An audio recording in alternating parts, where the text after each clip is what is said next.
Transport for London still does not have a date for its crackdown on rogue pedicabs, despite being given new powers in March. TfL says it needs to launch a consultation, but that could be at least 6 months away. The leader of a taxi drivers' union called the delay a disgrace. Here's our political correspondent, Simon Harris. They're colourful and loud, and to their critics, a rip-off. Hello, guys. Pedicabs are a familiar sight around central London tourist hotspots. There were half a dozen on the pavement outside Buckingham Palace. Peter has been a pedicab rider in London for 10 years. One of the criticisms is pedicab riders rip off tourists. That's the perception, yeah. That's the perception. So what sort of prices do you charge? Reasonable prices. Such as? I'm not going to discuss that. We saw pedicabs quoting prices amounting to £3 per person per minute. These passengers certainly had a shop. 159? Yeah. For 4 minutes. And the actor Henry Winkler recently tweeted, "Travel tip, do not take one of these bicycle taxis without absolutely negotiating the price first. This person in London rode us around in circles, then finally to our destination 7 blocks away for $170 US. My fault, I paid, but passenger beware." We know that tourists are getting ripped off by huge amounts of money, so we need to have a licensing scheme in place. Before losing her seat in the election, Nikki Aiken pushed for a new law, which means pedicabs have to be licensed, their fares will be controlled by TfL, and they must undergo safety checks. The new law was given royal assent by the King 4 months ago, but it seems there's no chance of it being enforced anytime soon. ITV News has been told that a consultation is unlikely to begin until 2025. Why is it taking so long? We need to make sure we take the time to consult with the industry so that the regulations we want to go out to consultation with early in the new year are fair for everyone. I do not believe the excuses that TfL are using. I think the Mayor is sitting on his hands. Is TfL dragging its feet? Not at all. We want to make sure that the regulations we have are fit for purpose, and that will take time. The legislation's been put into place, and now we all sit on our hands and wait for TfL. And whilst we're waiting for TfL, this mayhem is carrying on our streets. It's an absolute disgrace. Prices and noise aren't the only concern. Earlier this year, a pedicab burst into flames. Simon Harris, ITV News, Buckingham Palace. Good evening. It shocked the local community and left big questions about safety in its wake. When chaos erupted outside a theme park in Southend yesterday afternoon, residents say they were left worrying for their lives. A group of teenagers had started fighting with machetes. 8 people have been arrested since videos of the incident went viral on social media. Today, one business owner told ITV News that residents knew disorder was due to unfold and have questioned why police didn't act upon the information. A warning, Simon Harris's report does contain clips of the violence unfolding. In broad daylight on Southend seafront, young men fight with machetes. In the background can be heard the screams of holidaymakers enjoying rides in the theme park. As the light began to fade, the violence spread to Southend High Street. By now, hundreds of people were either involved or watching, and the police began to make arrests. People were here enjoying themselves, and it was spoilt by a small minority, but nevertheless it was spoilt by them, and people saw things that they shouldn't have seen, young families, and this has impacted the community. Paul, who owns a beachside cafe, became aware from social media posts 2 days ago something was going to happen. He wants to know why the police didn't stop it. You knew it was going to happen, so you assume the police did too? Yes, we were in contact with the police, and they were aware from Monday that they had their various intelligence sources, and they knew that from Monday it was going to happen. Should the police have done more to stop it?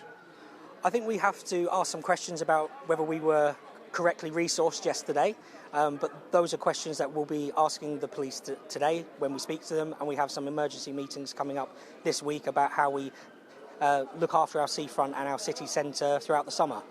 Essex police seem to have been taken by surprise. We did receive some information earlier in the day that there would be a group of young people coming to Southend to enjoy a beach party. That's not uncommon to receive that information.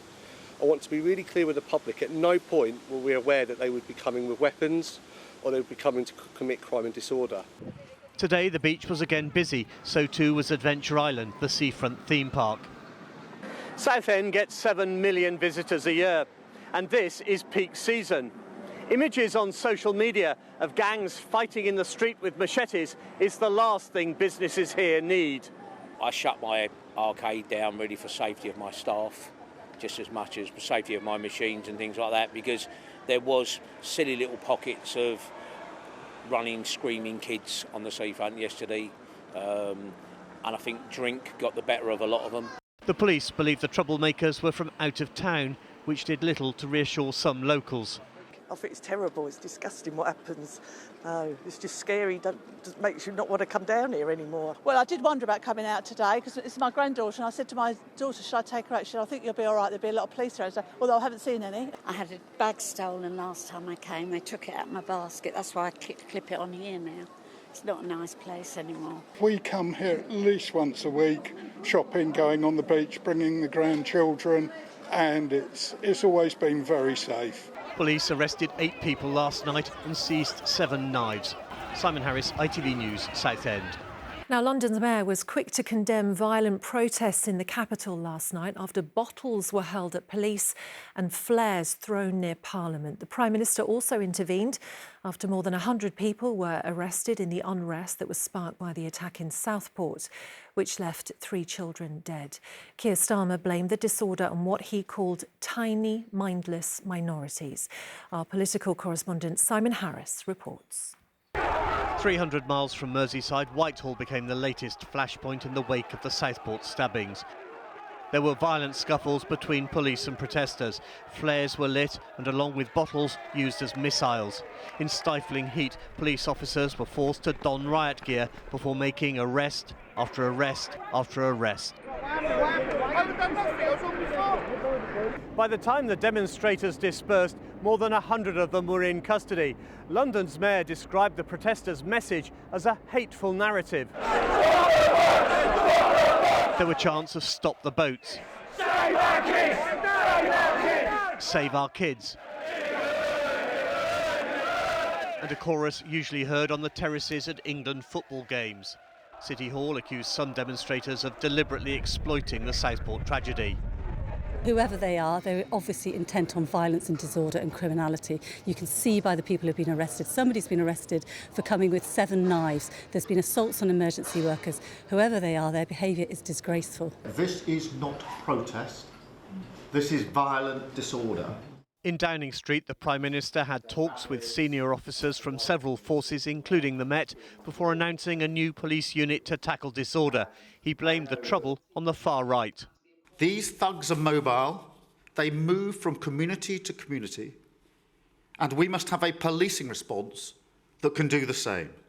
Shared intelligence, wider deployment of facial recognition technology, and preventative action, criminal behaviour orders to restrict their movements before they can even board a train. Sir Keir said the police would adopt tactics used to tackle football hooligans. The English Defence League is largely football supporters, and you can see that from the kind of chants that you're hearing at these demonstrations. So I think the government and the authorities will need to look at how they police the far right, how they deal with them more effectively, but we can see how incredibly violent they can be. Tonight, Scotland Yard confirmed 111 people were arrested for a range of alleged offences, including violent disorder, assaults on police officers and possession of offensive weapons. Simon Harris, ITV News, Westminster.